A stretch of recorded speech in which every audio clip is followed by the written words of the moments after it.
షిరిడీ చేరిన మొదటి రోజునే సాఠేవాడాలో అన్నాసాహెబ్ దాభోల్కర్, బాలాసాహెబ్ భాటేల మధ్య గురువు యొక్క ఆవశ్యకత గురించి తీవ్రమైన వాదన జరిగింది.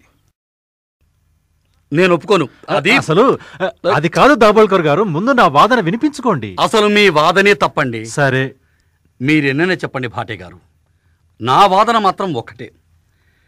మనం మన స్వేచ్ఛను విడిచిపెట్టి మరొకరికి లొంగి ఉండడం దేనికి చెప్పండి? మన కర్మలను మనమే చేసుకుంటున్నప్పుడు గురువు యొక్క ఆవశ్యకత ఏముంది? అనవసరం, అసలు అక్కర్లేదంటాను నేను. సోమరిగా బద్దకించి ఇంట్లో కూర్చునేవాడికి గురువు ఏం చేయగలడు? అటువంటప్పుడు గురువు ఉన్నా ఒకటే, లేకపోయినా ఒకటే. భాటే గారు, మనిషికి శరీర స్పృహ, ఈ అహంకారమే లేకపోతే అసలు వివాదానికి తావే లేదంటాను. ఏమంటారు?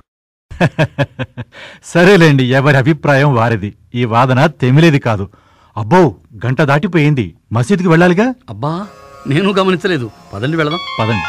దాభోల్కర్, భాటే ఇద్దరూ వాదన తర్వాత మసీదు చేరుకున్నారు. అప్పటికే కాకాసాహెబ్ దీక్షిత్ గారు మరికొందరు భక్తులు కూడా కూర్చొని ఉన్నారు. బాబా కాకాసాహెబ్ దీక్షిత్ గారితో, సాటేవాడాలో ఏం జరిగింది? ఏమిటి వివాదం? దీని గురించి ఈ హేమాడ్ పంత్ ఏమంటున్నాడు? ఆశ్చర్యంగా ఉంది. ఎక్కడి సాటేవాడా, ఎక్కడి మసీదు, ఈ రెండింటికి మధ్య దూరం చాలా ఉంది.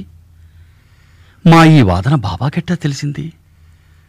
అదిగాక ఈ హేమాడు పంతన్న బిరుదేంటి? నా అహంకారాన్ని పూర్తిగా చంపుకొని అణకువ నమ్రతలు కలిగి ఉండమని నన్ను మందలించావు. బాబా, నీవు సామాన్యుడవు కావు, సర్వజ్ఞుడవు బాబా, సర్వజ్ఞుడవు. అన్నాసాహెబ్ దాభోల్కర్ రెండవ రోజు కూడా మసీదుకు వెళ్లి బాబా దర్శనం చేసుకున్నాడు. అదే సమయంలో కాకాసాహెబ్ దీక్షిత్ బాబా వద్దకు వచ్చి, బాబా, నేను షిరిడీ నుండి వెళ్ళవచ్చునా బాబా? అట్లాగే. అయ్యా కాకాసాహెబ్ దీక్షిత్ గారు, ఎక్కడికంటో ప్రయాణం? చాలా పైకి.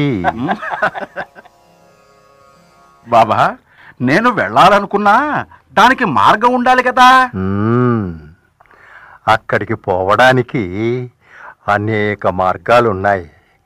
షిరిడీ నుండి కూడా ఒక మార్గం ఉంది, కానీ అది చాలా ప్రయాసతో కూడుకున్న అడవి మార్గం. ఆ అడవిలో పులులు, తోడేళ్ళు ఉంటాయి. అటువంటప్పుడు మార్గదర్శకుని వెంట పెట్టుకుని వెళ్ళాను అనుకోండి, అప్పుడు ఏ కష్టమూ ఉండదు. మార్గదర్శకుడే నిన్ను తిన్నగా గమ్యస్థానం చేరుస్తాడు.